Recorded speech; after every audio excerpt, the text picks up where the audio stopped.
হ'ব বিচাৰোঁ, কিন্তু আমাৰ আৰ্থিক দুৰৱস্থাৰ বাবে মই আনৰ ঘৰত থাকি পঢ়া শুনা কৰি মাৰ সপোনবোৰ পূৰ কৰোঁ বুলি প্ৰতিজ্ঞা লৈছোঁ।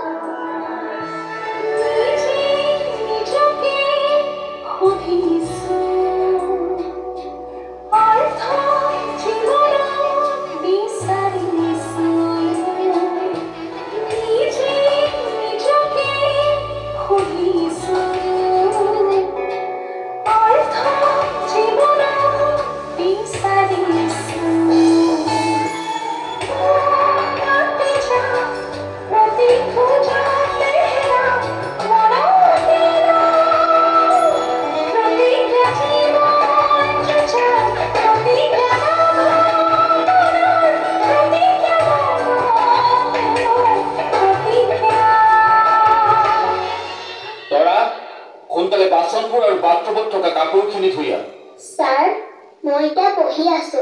পঢ়া সামৰিয়ে ধুই আনিম। ঐ, তই যে মুখে মুখে উত্তৰ দিছ, তোক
বহু সপোন আৰু আশা অপেক্ষা মাথো সেই দিনটোলৈ যিদিনা সমাজৰ পৰা নাইকিয়া হ'ব শিশু শ্ৰমিক আৰু এচিড নিক্ষেপৰ এই দুৰ্দশা।